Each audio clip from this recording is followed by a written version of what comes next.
dans la série Comment je m'oriente, je suis avec deux de mes étudiants qui vont vous dire comment ils ont fait pour s'orienter donc après la terminale et maintenant comment ils envisagent de s'orienter pour les masters. Bonjour les garçons. Bonjour. Comment Bonjour, ça va? ça va très bien, merci. Alors, aujourd'hui, je suis dans ma série Comment je m'oriente et comment on fait pour bien s'orienter. Donc là, vous êtes en licence, donc en dernière année de licence, C'est ça. en L3, et vous envisagez donc de vous orienter donc, pour le master. C'est ça. Donc, est-ce que vous appréhendez cette période, premièrement? Ouais, oui, oui, oui, c'est sûr. Un petit peu parce qu'il y a beaucoup de choix de master. Ouais. Donc, ce qu'on cherche en fait, ça serait vraiment à trouver ce qu'on aime en fait, trouver ce qu'on aime faire, là où on a des facilités. Et puis voilà, on se renseigne petit à petit et on essaye de chercher ce qui nous conviendrait le mieux finalement. Alors, quelle licence vous êtes en train de faire et qu'est-ce que vous envisagez éventuellement post-licence? Alors la licence qu'on fait actuellement, c'est la licence Banque Assurance Finance, donc au sein de l'université de Cergy, CY. Et donc ce qu'on envisage de faire, ce serait, pour ma part, ce serait un master donc en finance de marché, ou alors une école de co, une école de commerce. Donc ce qu'on vise en général, c'est le top 10. Et ce serait donc pour faire du conseil ou du M&A. D'accord. Et moi encore pour le master, j'ai pas vraiment d'idée encore. Je me suis renseigné sur le entreprise et patrimoine, donc qui est plutôt intéressant. Encore une fois, c'est un master où il y a beaucoup de maths, donc à ce moment-là, moi je sais qu'évidemment il faudra du travail parce qu'il n'y a pas de réussite sans beaucoup de travail, voilà. Donc voilà, je me suis renseigné sur ce master. Après, je cherche encore pour ma part et donc voilà. D'accord. Donc là, vous êtes déjà inscrit sur mon master. Oui. Donc vous allez postuler à combien de masters à peu près? Ouais, le plus possible. Franchement, Hein. ouais, le maximum. Maximum de masters. Hein. Et qui prépare parmi vous le concours AST pour les écoles? Moi je le D'accord. prépare. Vous avez commencé votre préparation quand? Alors je l'ai commencé en septembre à la rentrée, donc de ma L3. Et vous visez donc le top 10? C'est ça. D'accord. Et là, c'est la deuxième période d'orientation post-bac. Comment ça s'est passé pour l'orientation au niveau du bac? Vous avez connu mon Parcoursup? Ouais, oui, oui, bien sûr. Alors moi, du coup, comme vous dites, on s'est inscrit sur Parcoursup. Oui. Moi, j'étais intéressé donc, par l'économie, la finance et je me suis dirigé naturellement vers la licence éco-gestion. Donc ça m'a permis d'apprendre beaucoup de choses, mais ça a été un petit peu une erreur parce que ça m'a fait perdre du temps et c'était pas justement la voie qui me convenait. Pourquoi vous dites que ça vous a fait perdre du temps? Parce que c'est 2 ans quand même de ma vie qui m'ont pas permis de valider une année. Donc après, ça m'a fait perdre du temps, mais gagner en connaissances. Donc j'ai quand même appris beaucoup de choses.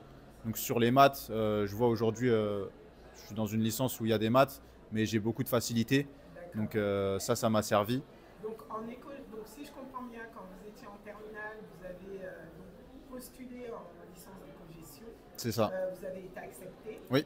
Et vous avez fait 2 premières années infructueuses. C'est ça, tout à fait. D'accord. Qu'est-ce qui fait que ça n'a pas marché? Est-ce que vous étiez suffisamment informé sur ce qu'il y avait comme matière et le niveau de difficulté? En fait, j'étais pas assez informé sur le niveau de difficulté. Et après, je pense que aussi, comme c'est des cours qui sont en amphi, c'est-à-dire que c'est pas vraiment des classes avec un suivi vraiment des profs. Moi, il y avait des cours où je venais plus, en toute honnêteté, et du coup, j'ai un petit peu lâché. En plus, je l'ai raté de très peu. J'étais à 9,50 et quelques, donc je l'ai raté de très peu 2 fois. Mais voilà, c'était vraiment au niveau du suivi des profs et des cours, il y avait plus, j'allais plus vraiment en cours. D'accord. Et vous alors? Alors moi pour ma part, en fait ce que j'ai fait, c'est que j'ai fait énormément de journées portes ouvertes. Donc avant d'avoir la période, avant la période Parcoursup, pardon. Donc ce qui m'a permis de moi m'orienter directement vers la licence à laquelle je suis actuellement. Donc j'ai failli aussi faire une licence éco-gestion, mais il y a ce qu'on appelle en fait des cours auxquels on peut participer avant même de s'inscrire dans la licence, qui permettent de voir en fait, de survoler un peu la licence, de voir le programme. Et j'ai vu clairement que ce n'était pas forcément ce qui me représentait le plus. D'accord. Si vous aviez des conseils à donner à quelqu'un qui est en terminale et là qui est en train d'envisager ses choix Parcoursup. Moi, je dirais de vraiment bien se renseigner sur la formation, avec les matières justement que la formation propose, le nombre d'heures, l'endroit, en fait, tout est important. Il n'y a rien à négliger, il faut vraiment tout prendre en compte. Et puis aussi faire quelque chose qu'on aime, parce que si on n'est pas intéressé par ce qu'on fait, on va forcément se lasser et puis se détacher petit à petit. Si on n'est pas intéressé par la formation, c'est pas... Moi, j'aurais 2 conseils. Alors, le premier serait de se rendre aux journées portes ouvertes. Moi, en tout cas, pour ma part, ça m'a beaucoup aidé. Rencontrer les personnes en physique, c'est différent que sur Internet et derrière un site.